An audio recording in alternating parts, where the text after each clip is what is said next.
Hello. I had every intention of filming this evening or afternoon anyway, because this is the first day since my run on Wednesday, so 5 days ago, that my knee feels completely normal. I've mentioned before, usually it's about 36 hours, sort of 2 nights sleep, and it's all good. Admittedly, the pain wasn't as bad sort of the next day. It was sore, but it wasn't as horrendous as I've had some of the time. But the twinge has been there every day since. Not anything that's really affected me, but definitely to the extent where I don't feel comfortable running yet. So first of all, I was going to let you know that, and then second of all, I was going to say that I do plan to do some strength training tonight, and I might try and film some bits just to show you what I'm doing. But as I walked in, I want to tell you about the experience I had. I live in an apartment building, and we have a sort of drop-off area for everyone's post, and it's not organised. And I saw this big sort of envelope-looking thing, package, whatever you want to call it. And I knew it wouldn't be for me, because why would it? I've not ordered anything recently. But I thought to myself, if there was post for me, I'd probably want to vlog me opening it, because I have no idea what it could be. Suffice it to say, it had my name on it.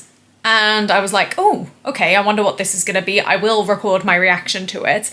And then I checked the return address, and it was the Children's Heart Federation, which is the charity I am fundraising for. So instead of vlogging it, well, it's still being filmed, but it's going to go into my running video, obviously. On that note, I also want to say that I've been blown away by the donations I've received. We've made it up to £850, which is way more than I thought possible. I am going to move the threshold now to £1,000 and just see if we can make it, but I'm not holding my breath for it. As I mentioned, I think a few weeks ago, I was already nervous about getting 500, so 850 is already amazing. I'm going to open this in a second, but it's very warm, so I'm going to open some windows. I've literally just come in, cut myself a slice of cake, not even had it yet, and then started filming this. So let me open the windows and then we will open the package. Okay, so this is what it looks like. I don't know if I actually mentioned a little while ago that we got our participant guides digitally, not physically. I don't know if we'll get a physical copy, but I haven't actually had a full read through of it. All I know is my starting time, more or less. I need to properly go through the whole thing at some point. But because this is from the Children's Heart Federation, and it does feel like a magazine, but it also feels like there's some fabric. So I'm not sure what to expect here. Also, I had a look on the overall Just Giving page for the Children's Heart Federation, and I'm in the #1 spot. So yay, I'm proud. Oh, this is not easy. Oh, I can see something already. It says heart. In fact, you can see it too. There we go. I imagine that's going to be a top. Okay, oh my gosh. So I think it is just a top. I think it says Children's Heart Federation on it. And it's got like colours at the back, which I like. But it feels quite big. It does say small, but it looks quite big to me. But this is cute. I mean, I don't need more tops, but it's cute. It feels huge. I mean, I definitely don't think this is a small, but this is so cute. I love it. I don't know how much I will run in it, to be honest. I still haven't run in my cancer research one, but I do like the feel of it, and I like the way it looks. Maybe it's like a men's small or something. I'll try it on later, maybe while I do my exercise.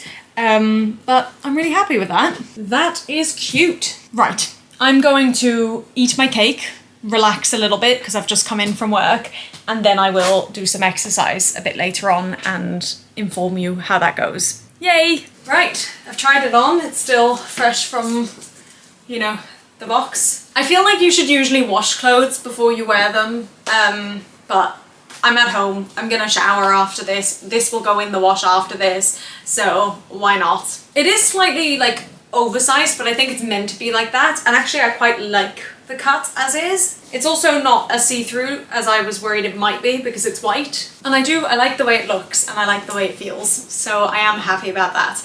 I'm gonna take the tag off and then we're gonna do some exercising. I've put my camera on my big tripod and it's not really gonna move from there. So we will try and get the angles that we can.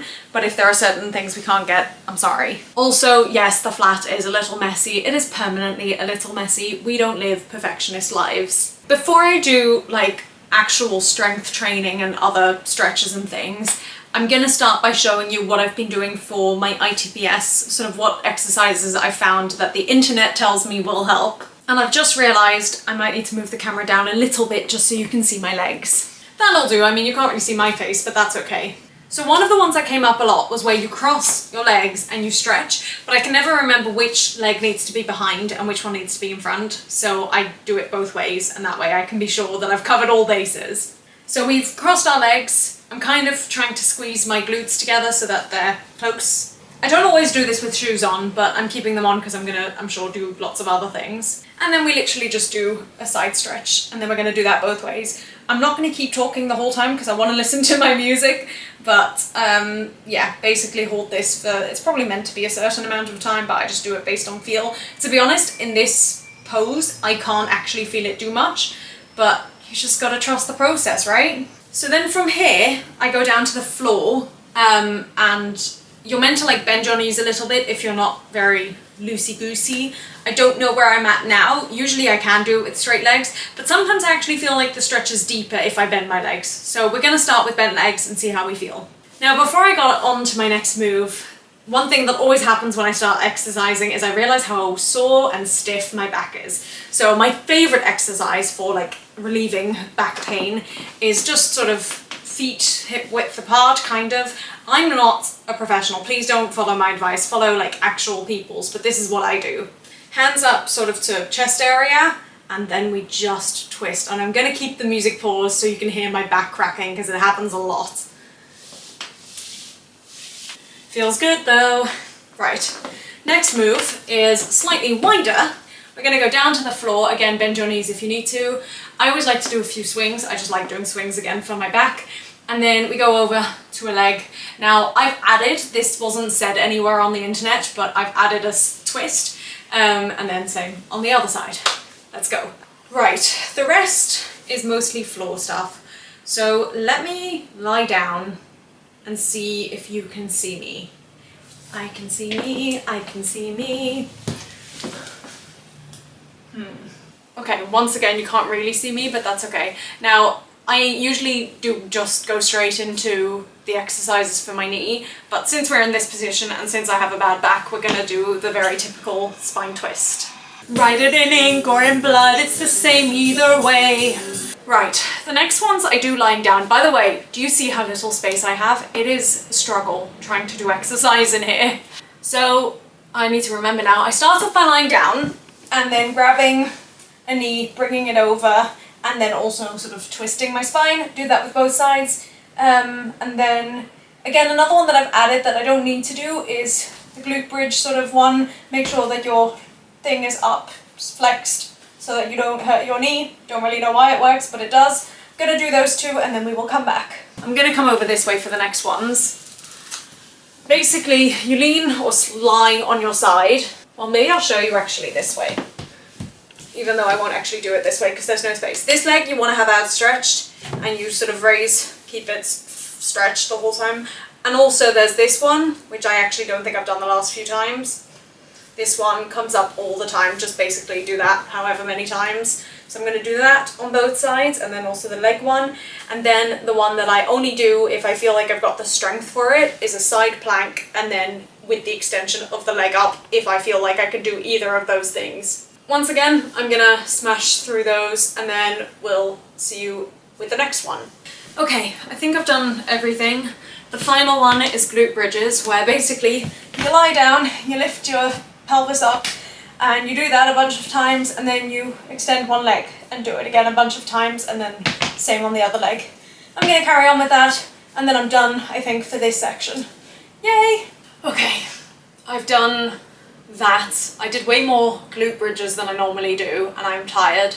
I do know that on one of my recent videos where I mentioned that I have what I think is ITBS, someone commented that they had it and dealt with it, and that they said one of the best things to do is strengthening the glutes. So, you know, I think I'm gonna try and do a little tiny bit of ab workout. I hate abs. I really, really hate abs, but I've not done it in a very long time. And while I'm on the floor, I may as well. And then I think I'll do some other strengthening stuff, just things I've seen on Instagram and done before, and like single leg stuff to try and strengthen each individual leg. I don't think I'm going to do it for too much longer. It's now 6:37.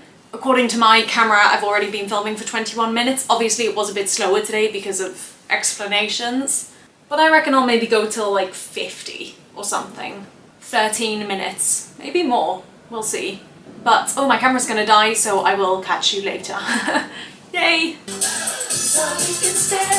I'm very warm, but I feel really good, and I actually like want to go out for a run now. That's how I feel. But I'm gonna leave it for this evening, and I'm going to... Oh, it's so tempting though, it's so tempting, but no, I'm gonna leave it. It's also starting to get that dark. It is 6:52, so it was 15, no, how much? Yeah, 15 minutes. But tomorrow after work, if I feel good or okay, then I will go for a run. It's so tempting. Like, I could just go out as I am, you know, like I don't need to change, I don't need to warm up, like I've done everything, but it might be too intensive on my knee. No, it is getting dark. I mean, it's only 7, it shouldn't be getting dark, but it is. Also, this top does smell.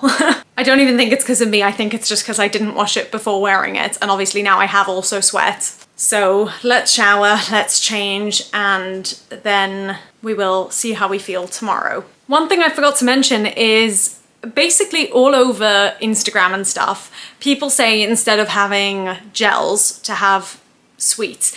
But a long time ago, I think when I was starting out, the thing that people recommended were Percy Pigs, which are from M&S. We don't really have an M&S local to us. And so I've kind of just forgotten about it, and I have the Sour Patch Kids, and that's fine. But Wayne mentioned that he passes an M&S on his way to or from work. And I said to him, if you ever have time, would you be willing to get me just 1 packet for my runs?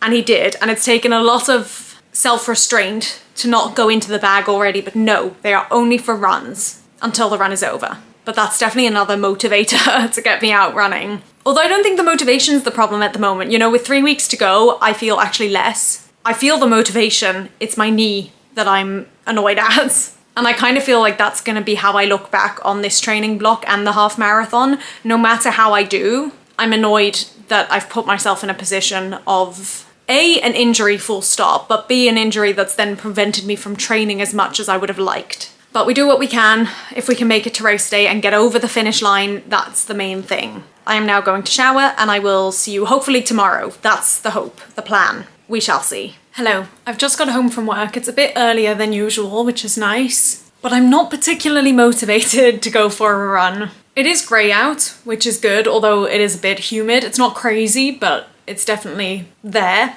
And I keep going round in my head about which route I want to do, and also like how long and everything. I think I want to try and aim for 10, and then if I'm feeling good after, to continue. I'd really love to do 10 without stopping, and I do feel like I have the energy for it, but I say that now having sat down all day, and I always know I go into runs feeling good, and then, you know, after 3 minutes I'm exhausted. And especially even getting to 5 feels like a struggle, so having to do double that seems tough. But I can't decide whether to just do 20 laps in the park, or whether to go up and down a road and then end up in the park, or I don't know. A part of me is just like, just go to the park. But I just don't know what's gonna make it feel the least difficult. I don't know, I'm gonna get changed, I'm gonna prep myself, you know, get everything ready and just go. Just go without hesitating. And we'll see where I end up. I think realistically I'll end up at the park, but you know, just go.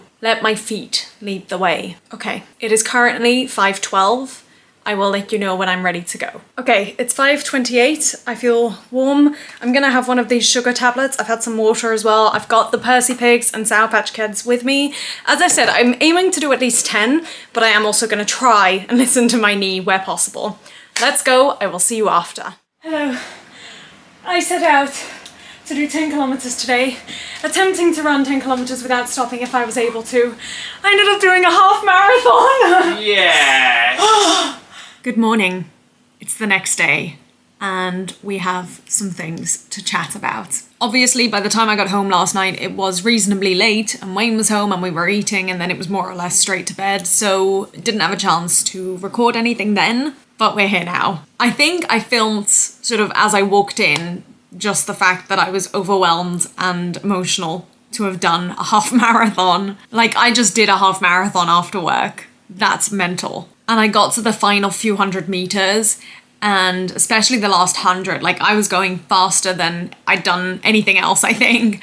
And I just couldn't, like I hit the 100 and I stopped because I'd run past my house. And so I wanted to turn around and just walk back. And I just smiled, and I was just, I mean, there were a few people out on the street, and I was just like, no one knows what I've just done. Just so cool. So cool. There's a lot I wanted to share about this run, and I'm worried I'm not going to remember it all now, so I might come back later on and just say, oh, I forgot to mention this. First of all, as you know, I was intending to go out for 10 kilometers, hoping to run the whole thing. That really was my intention, but also not knowing how it would fare. I decided to do the first kilometer away from the park and then basically everything else in the park. And I did keep thinking to myself, do I leave the park at some point and, you know, take a road that I know and that's long and straight? But clearly being in the park worked for me mentally. I know that going around the park twice is about 1 kilometer. And I feel like that structure, if I'd gone in and told myself, right, I need to do 20 laps, I probably wouldn't have been thrilled about that. But that structure of every kilometer seeing, okay, I just need to do 2 times more for each kilometer, I feel like that helped me. For the first kilometer, I did come down first, it was downhill, but then I decided to go uphill a little bit before going into the park. And that probably wasn't the best idea. It was good in the sense of, you know, making sure that I was running uphill because I obviously try and avoid that where possible. But my right calf was very tight very early on. And honestly, I thought that might be the thing that doesn't get me to 10K. And also quite early on, my right foot, I wouldn't quite describe it as pins and needles, but it was like staticky. It didn't feel fully itself. The knee was twinging, but it wasn't unbearable, obviously, otherwise I would have stopped. So that's good. And actually, last night it wasn't as sore as the last few times I've done long runs. Like that, usually the night after I've done a long run, I really struggle to get comfortable, but that wasn't the case at all. And so far this morning, admittedly, I haven't done very much, but it doesn't feel particularly sore. So fingers crossed. Like it's there, it's twinging, but it's not unbearable as it sometimes is. I'm going to take my jumper off, it's too warm. I felt like a lot of those first 10 kilometers was me, I don't even know, like I was thinking about running, but still the time was passing and the distances were passing. And at one point, I think it was around the 6th kilometer, I was around 45 minutes. I heard the voice say 45 minutes. And I was just like, I can't believe I've already been out here for 45 minutes. It just doesn't feel that long. And again, this is what I mention every time. Once I'm out there, the time doesn't mean anything to me. I do think my average pace was slow for the 10 kilometers. I think I did it in 1 hour 14 and something, but we'll have a look in a moment. So yeah, I can run faster, but I got to 10 kilometers and basically my mindset was, I know that I can keep going. I know that I want to stop and I know that this was my goal, but I feel like I've got it in me physically to keep going. And I know that for the half marathon, I want to get to around 13 kilometers. I really want to get to Tower Bridge without stopping. Let's go to 11, see how we feel. If we can make it to 12, great. If we can make it to 13, even better. But let's just do it 1 kilometer at a time. But at that point, I did leave the park. And getting to 11 was fine. It felt longer. It did feel longer, which is interesting, actually. Clearly, being in the park gives me a sense of distance, whereas when I'm just running a straight line, I don't know how long I need to be running for. But got to 11, still felt like I had some in me, so figured I'd go to 12 or at least do my best. And I'm pretty sure that was all one long stretch, so I just kept running the long stretch. And again, getting to 12 felt further and longer, but I did it. And I knew I probably wouldn't make it to 13, but I just wanted to keep going as long as I could. And I think, I might be wrong, but I actually think I was running uphill. And I think that's the reason I couldn't get to 13. I think if it had been flat, I probably could have, but it was quite steeply uphill. And so at 12.5, I was watching the thing and I was like, I'm going to get to 12.5 and then I'll let myself walk. And I did that. But then I think around 12.8, I started running again. So actually, it was probably only about 300 meters that I didn't run in the 12th kilometer. So based on today, I should be able to run to Tower Bridge without stopping, hopefully. And then from the 13th kilometer onwards, basically, I initially had said to myself, obviously 10, and then I said to myself 15 by the time I sort of decided to keep running. So actually, when I decided to keep running after the 10 kilometers, I said to myself, I'll run for a kilometer or two more, and then my overall distance goal will be 15 kilometers. I figured I would get home in that distance. But I still felt reasonable. As I say, my leg wasn't awful. Like, I did feel I could keep going.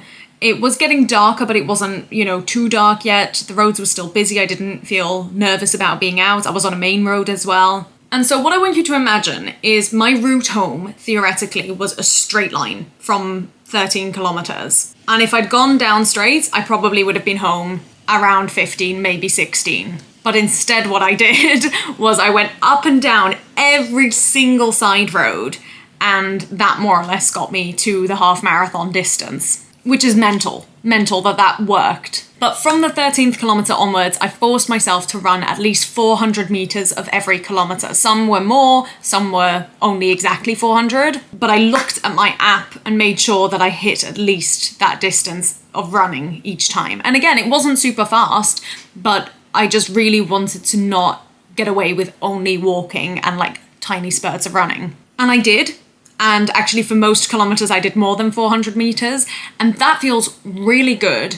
And I think what I'm going to try and do for the half marathon, obviously I'll try and run as much as I can.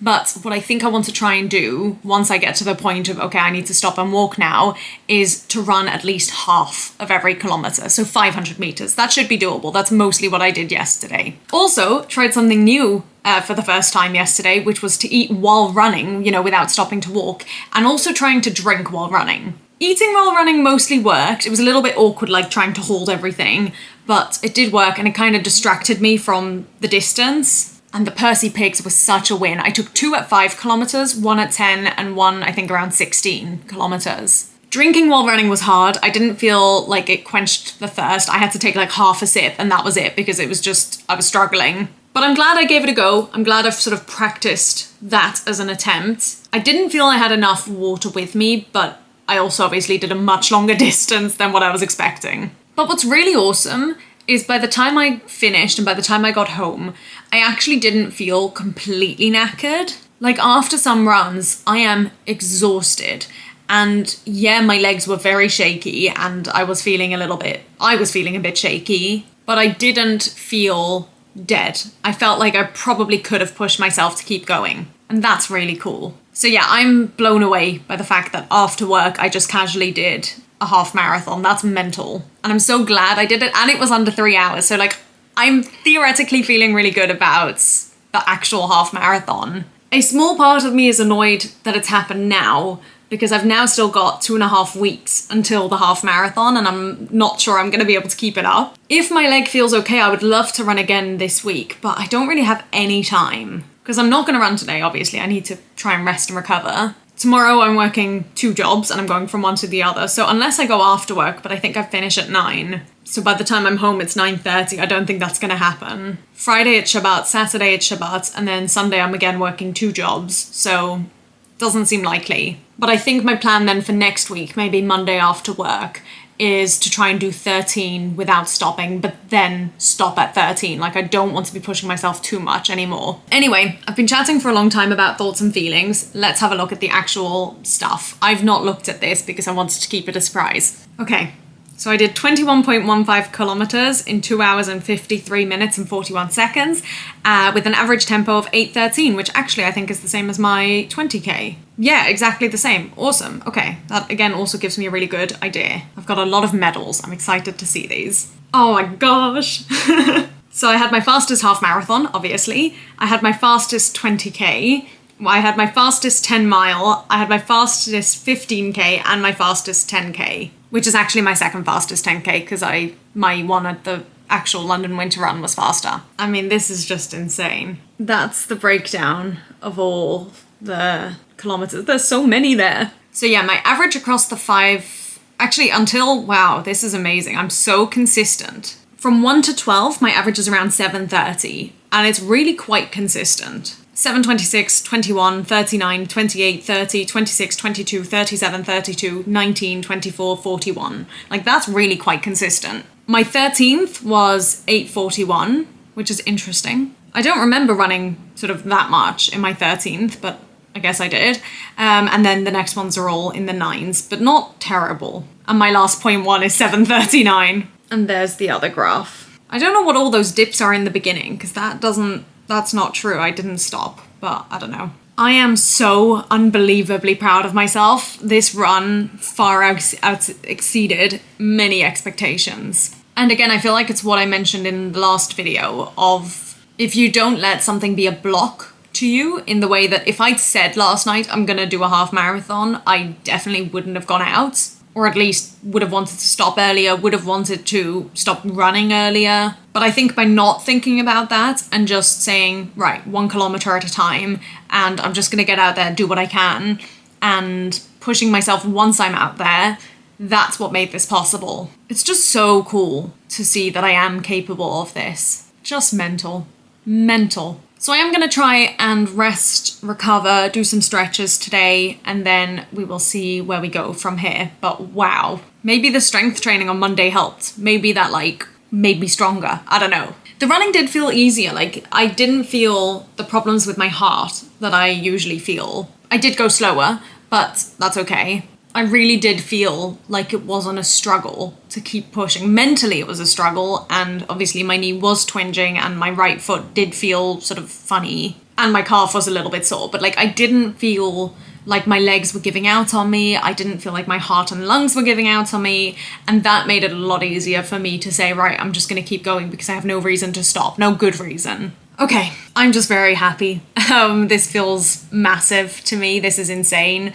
And I will see you all hopefully soon. Crazy. Bye! Hello. As expected, there was something that I forgot to tell you, which is that very early on in my run, I think around 1.5, 2 kilometers in, let me backtrack actually. I was wearing my favorite pair of running socks. Well, my favorite pair of socks. I own quite a number of socks, as most people I imagine do, but a lot of them don't fit quite right or aren't quite the right cut or have holes in them, they're not perfect. And I have a couple that I purposely keep aside for running at the moment because they are so precious to me. And the sock I wear really does make a difference. I think that's why I've had that rubbing of skin a couple of times. I think that's the black socks that I wear. And the pair I put on yesterday were my all-time favorite. I don't even think that was intentional, maybe it was. But they fit right, they feel right, they don't rub anywhere, it's great. But around the 1.5, 2 kilometer mark, I started to feel what I thought was holes in the ring finger toe. The ring toe. To me, it felt like my toe was poking through the hole. When I took my shoes off when I got home, it wasn't a hole, which was nice. I was grateful for that. Instead, it was completely covered in blood. On the sock, it was just on both feet where the ring toe is, but when I took the socks off, my whole toe, all my toes were covered in blood, properly dripping, dried, cracked, all of it. And I was so confused because I hadn't felt any pain, which is wild. So I was like, it can't have been that bad, whatever's happened. And in the end, I think what's happened is even though I have been cutting my toenails, the way my toes are shaped, the edge of this nail, even if it's cut short, digs into the skin here. And the same happens on both my feet. And so obviously that just dug in, and even though it didn't hurt, thankfully, it was bleeding. I didn't even know that part of your foot could bleed just from a nail. I don't know, it's crazy. I did know that because it's happened to me before, but this was so dramatic. So yeah, it was stinging a little bit when I was showering and all that, but it doesn't hurt now, so I'm grateful for that. But it's a shame about the socks. Hopefully they'll still be okay to run in. I've just put them in the wash there, in that bag there, so we will see how they look. Also, because of the laundry, I've been going up and down flights of stairs multiple times today, and honestly, I'm amazed by how not bad my knee is doing. Yes, it's still twinging, yes, it's not perfect, but it's way better than any other time post-run. It's a day 2 kind of pain. Well, maybe not day 2, but a 24-hour kind of pain. So I am thrilled about that. I don't know how that's happened, especially considering, I ran a half marathon last night. And I don't even think I was that intense with my warm-up. I just did what I always do, including the hip stuff, because I didn't want to forget about it after the last run. But I didn't feel like I was focusing any more on my knees or anything. So maybe it is the strength training. Maybe, bulking up those other muscles is helping, even though it was one evening. I don't know. Anyway, I need to go, but I just wanted to give you those updates. I feel good, in case I haven't mentioned it. Yay!